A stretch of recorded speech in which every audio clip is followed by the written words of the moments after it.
नमस्कार दोस्तों, मैं आपके लिए लाया हूँ कलाम का नियम। तो आपको सबसे पहले कलाम के नियम के बारे में बताते हैं। कलाम एक वैज्ञानिक है।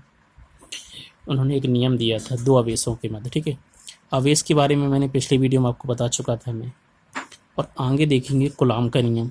जो कलाम होता है एक वैज्ञानिक का नाम है। ठीक है, तो उन्होंने बताया था सन 1785 या 1875 ईस्वी में।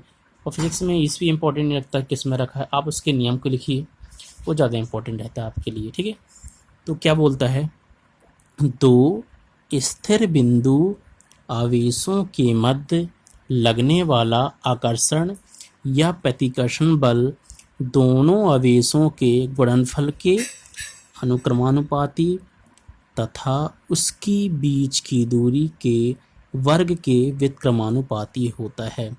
तो यहाँ पास अपन लोग मान लेते हैं Q1 और Q2 दो आवेश हैं जो एक दूसरे से स्मॉल r दूरी पर स्थित हैं। और देखो, अब बात करते हैं बिंदु आवेश के बारे में। जो बिंदु आवेश होता है, एक्चुअल में जो बिंदु आवेश होता है वो क्या होता है, जो आवेश एक दूसरे से अल्प दूरी पर स्थित हों उसे बोलते हैं बिंदु आवेश। ठीक है, तो क्या है, यहाँ माना कि Q1 और Q2 दो आवेश हैं जो एक दूसरे से स्मॉल r दूरी पर स्थित हैं। मैं आपको बहुत ही इजी तरीके से बताऊंगा। अगर मेरे चैनल को आप लाइक करते रहेंगे और मेरे को सपोर्ट करते रहेंगे तो आगे चल के आपको बहुत सी वीडियो मिलती रहेंगी। ठीक है, तो यहाँ पर दो आवेश हैं जो एक दूसरे से r दूरी पर स्थित हैं, इनके मध्य लगने वाला बल F है। ठीक है, तो अब देखेंगे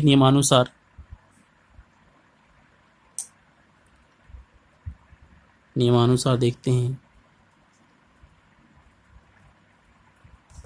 अब नियमानुसार क्या बोलता है, जो बल होता है दोनों के गुणनफल के अनुक्रमानुपाती होता है, मतलब लगने वाला जो बल है। तो बल को अपन यहाँ मान लेते हैं F, दोनों के गुणनफल के यानी Q1 और Q2 गुणनफल के अनुक्रमानुपाती होता है। इसको समीकरण 1 मान लेते हैं। ठीक है, और क्या है, इसकी बीच की दूरी, इसकी जो बल होगा F, इसकी बीच की दूरी मतलब r के वर्ग के व्युत्क्रमानुपाती मतलब उल्टा अनुक्रमानुपाती। समीकरण 2 मान लीजिए। ठीक है, अब यहाँ पास क्या करते हैं, समीकरण 1 व समीकरण 2 को आपस में मिला लीजिए। ठीक है, दो को आपस में मिलाने पर अब इनको मिला लेते हैं। ठीक है, जब इसको मिला लिए तो इसको क्या लिखेंगे, देखो F अनुक्रमानुपाती Q1 और ये Q2 बटे r²। ठीक है, अब देखिए यहाँ पास से अब क्या करते हैं, यहाँ पास जो F है यहाँ अनुक्रमानुपाती हटाते हैं तो यहाँ K लगता है। शायद 11वीं आप लोग को पता हो गया होगा। एक ये नियतांक होता है, तो Q1 और ये Q2 बटे r², इसको इक्वेशन 3 मान लीजिए और यहाँ लिख देते हैं जहाँ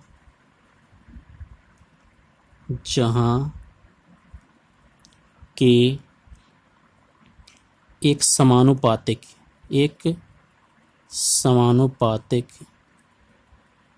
नियतांक है।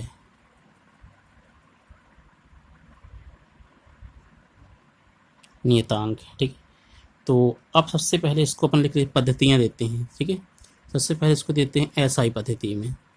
ये होती है एक अंतर्राष्ट्रीय पद्धति। शायद 11वीं क्लास में आप लोगों ने पढ़ा होगा। अगर आप लोगों ने नहीं पढ़ा होगा तो उसको देख लीजिए पिछले सिलेबस को, और मैं आगे चल के 11वीं की वीडियो भी प्रोवाइड करूँगा।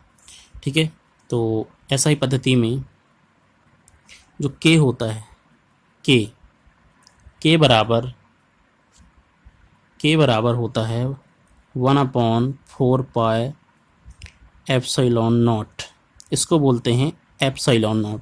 जहाँ एप्सिलॉन नॉट होता है, एप्सिलॉन नॉट जो होता है ये वायु या निर्वात होता है। जानते होंगे आप, निर्वात मतलब वैक्यूम होता है। वायु या निर्वात की विद्युतशीलता। अब विद्युतशीलता होती क्या है इसके बारे में आपको अगली वीडियो बताऊंगा डिटेल से, विद्युतशीलता, ठीक है। और एप्सिलॉन नॉट जो होता है इसका मान होता है 8.85 इंटू 10⁻⁴, ये 4 भी लिख सकते हो, -12। और इसका जो मात्रक होता है, इसका मात्रक होता है कूलम्ब स्क्वायर प्रति न्यूटन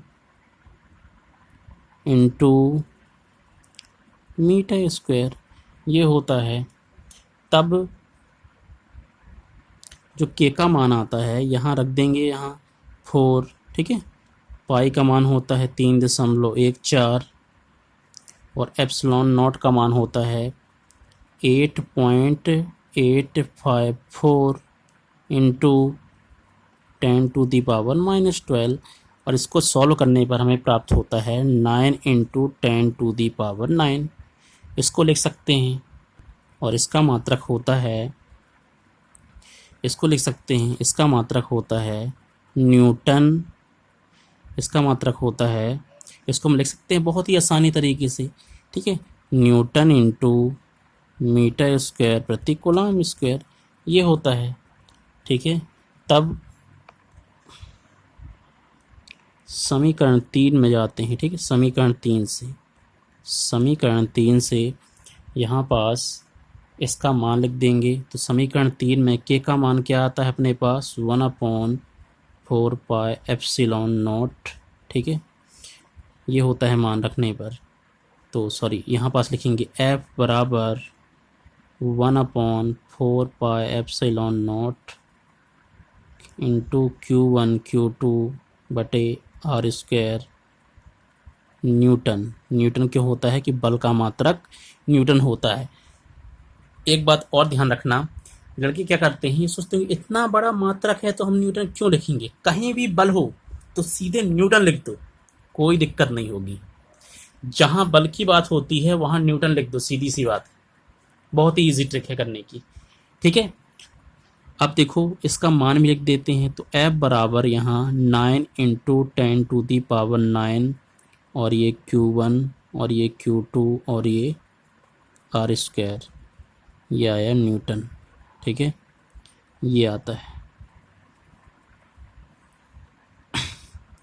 अब CGS पद्धति में देखो, CGS पद्धति, ठीक है, CGS पद्धति तो जानते होंगे ना आप लोग, सेंटीमीटर ग्राम सेकेंड बोलते हैं। तो के का मान होता है 1।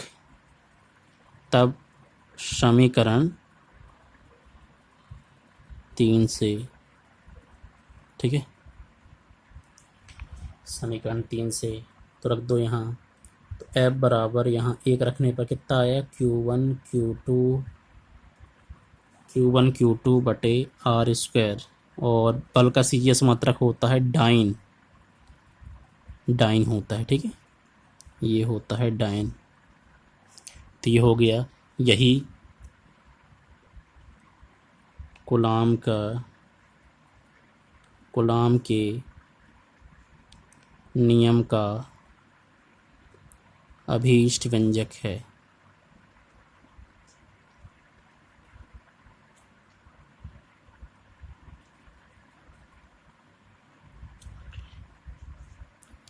कृपया मेरी वीडियो अच्छी लगी हो तो मुझे लाइक करें, सब्सक्राइब करें और शेयर करें। आपके लिए AS क्लासेस ये वादा करता है, ये प्रॉमिस करता है कि आपका कोर्स पूरा ख़त्म हो जाएगा, एग्ज़ाम तक होंगे 2022 तक। कोर्स तो मेरा ऑनलाइन भी चलता रहेगा और ऑफलाइन भी चलता रहेगा। मैं ऑनलाइन जरूर पर डे एक वीडियो डाला करूँगा आपके लिए।